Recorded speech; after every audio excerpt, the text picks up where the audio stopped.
Today we did a video to update you on the truck camper to let you know how it's holding up. Since we did our initial refurbishment, I guess you would call it, of the camper and we went traveling in it, we have done some maintenance, some repairs, and some modifications to it to, you know, keep it going, and that's what this video is about. So here we go. Okay, to start out with, I'll just tell you a little bit about the camper. It's a, we think 1966, 67-ish. We're not 100% sure of the date of the manufacturer, but it's a Remodel truck camper that was made in Longmont, Colorado. Dave and I, as I said, we bought this in April of 2017, and I will insert some pictures here of kind of what it looked like whenever we got it, the outside and the inside of the camper.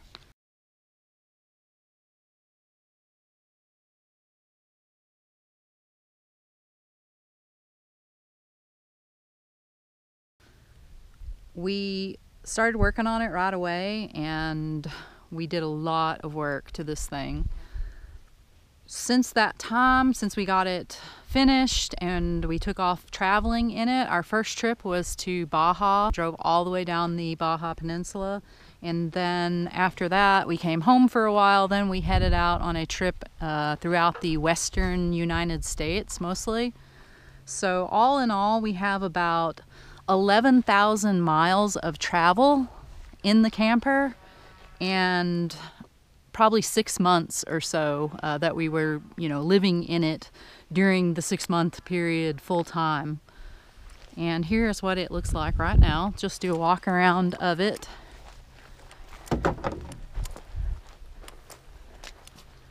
We've got the ladder out here because I'm going to climb up and show you what the roof looks like.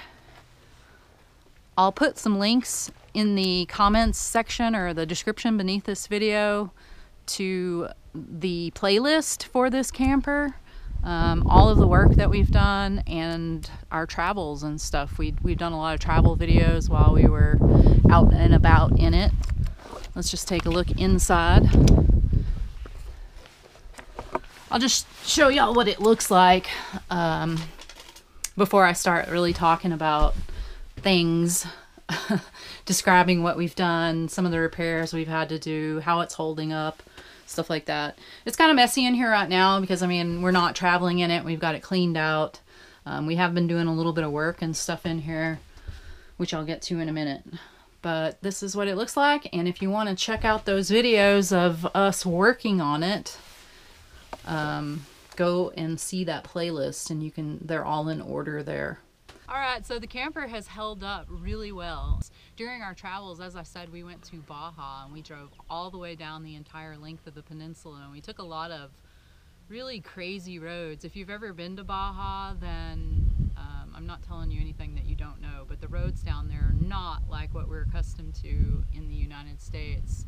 There are potholes that are big enough to swallow a small car, and there are also these things called topes, and then there's a lot of dirt roads that are really rough, and we traveled down and over all of those things in this truck camper in the back of our Ford pickup truck. The 2000 model Ford F350 truck that we carry this in, and we hit a couple of those topes, and they'll kind of sneak up on you because you don't really see them, and they're like a massive speed bump. And when you hit one, if you don't slow down for it, you know it. And we actually did hit one going at a pretty good pace, and it broke our bike rack. We had to do a little bit of repairs on the road, but the camper, I mean, everything held together on it, so we're real pleased about that. Okay, one thing that we did change and here recently is Dave added some, he like redid the bracketry. These brackets here, there's the way that the camper attaches to the truck, you know, to secure it so it doesn't like fly out of the back of the vehicle is through these brackets. And we've got videos showing exactly how that works. But we recently changed that because the way Dave did have it, I don't know if it's just because, you know, the vibration and stuff in the truck, but it kind of worked loose some of these screws here. And so what he did was add this part, and it's all really tied into the frame of the camper now. And it didn't break, but we just felt like over time that was going to be an issue, you know, it was going to continue to work itself loose or whatever. So I think the way he's got it now, it's going to hold up really good. Some other things to note that we changed when we got this camper: it had 3 jacks, the stands here that it's sitting on. So it was like a tripod configuration, and there were 2 jacks on the other side of the camper, and there was 1 jack right here in the middle. And it was kind of crazy. This thing weighs about between 17 and 1,800 pounds without our stuff in it, right? Mm-hmm. So, you know, whenever you jack this thing up high enough to get into the back of our truck, I mean, it's really up there, and to be on those 3 jacks, it was pretty scary. And we did that way all through our Baja trip. We didn't take the camper off while we were in Baja, but you know, just sitting in the yard and working with it and loading it and unloading it from the truck, it had the 3 jacks. But we decided that it would be better to have a jack on each of the 4 corners. So we bought this additional jack. I think I found it on eBay, and essentially it works exactly the same as the old jacks. Dave, we want to show what the old jacks. The old jacks do seem a little bit heavier duty, especially down on the bottom part down here. Come over this way, and just in comparison, the new jack, the bottom part is done a little differently, and you know, it's holding up okay. I don't anticipate there'll be any problems or whatever, but it's a lot nicer to have the 4 jacks on all corners.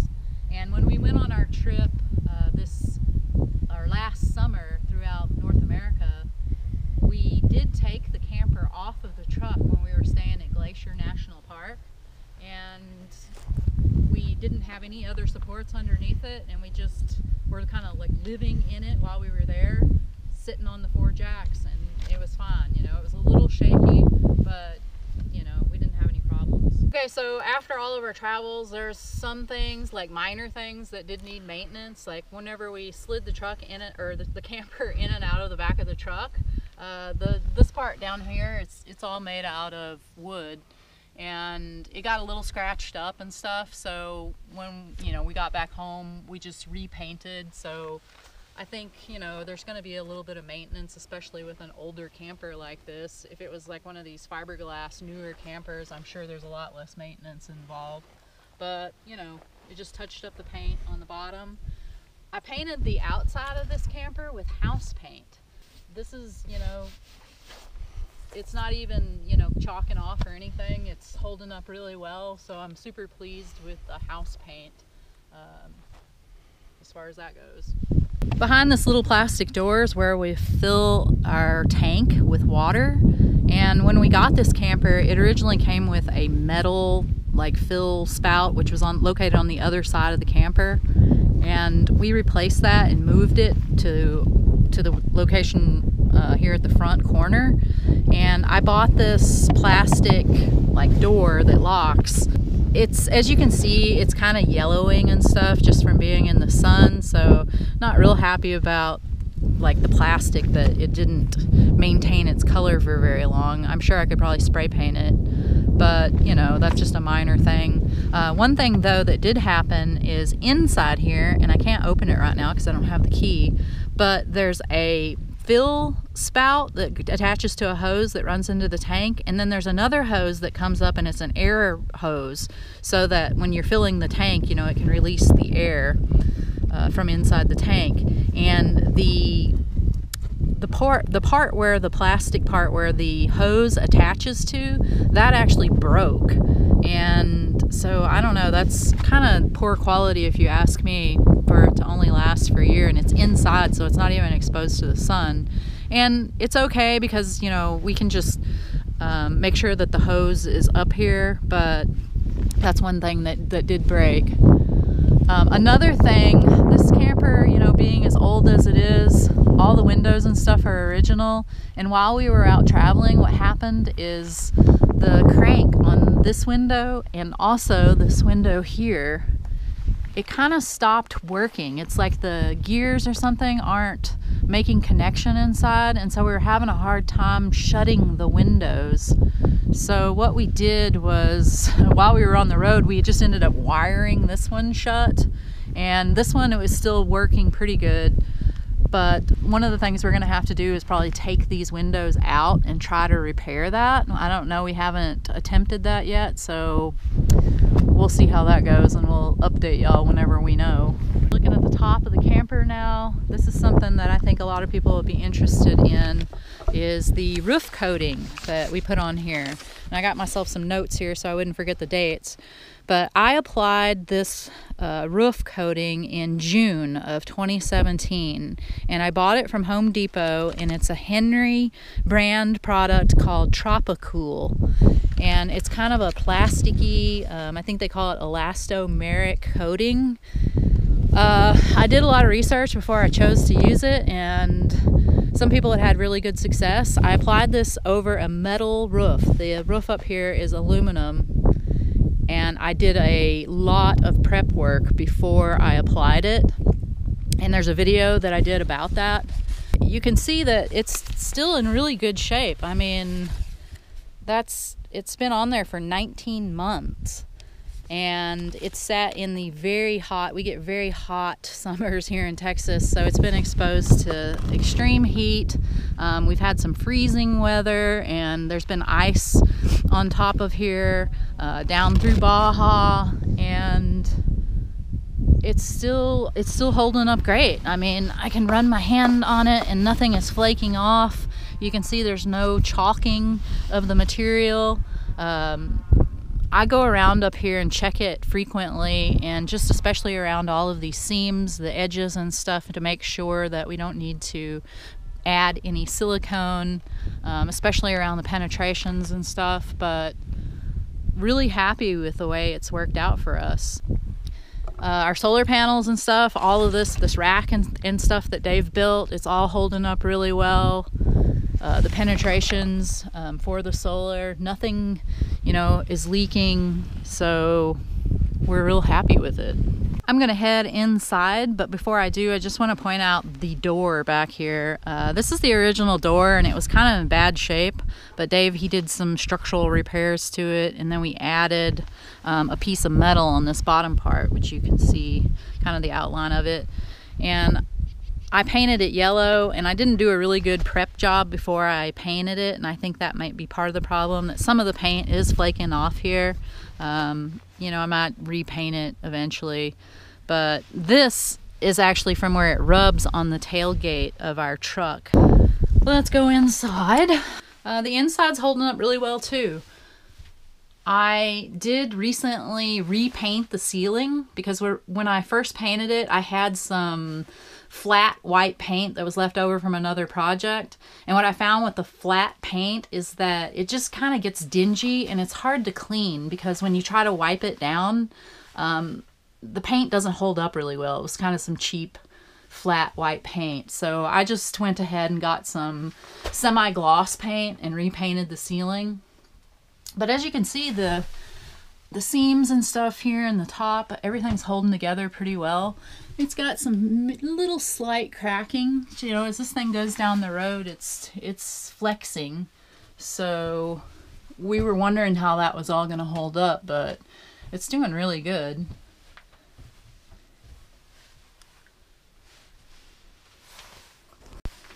Another thing to mention that I'm refurbishing, or I guess redoing, is it's pretty much cosmetic, but we bought this piece of plexiglass, or it's actually Lexan, to put behind the sink area here because we didn't want this coming in contact with water, and it worked really well. But I think when we put it on there, somehow or another it was a little damp behind here, and that caused that's like a little black like mold stuff to grow behind the plexiglass. And so I went ahead and took it off. It was just attached on there with screws, and then we had silicone around the edges. And what I'm going to do is just sand this and then repaint it and reattach, re-silicone that piece of Lexan, because it did work really well. When we were down in Baja, the original water pump faucet that we had, it broke, and it was the one, we think it was original to the camper, so it was really old.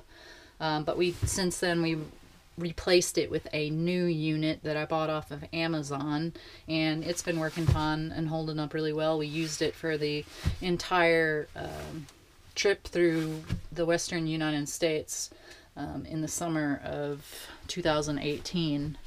This queen size foam mattress that we bought has held up really well.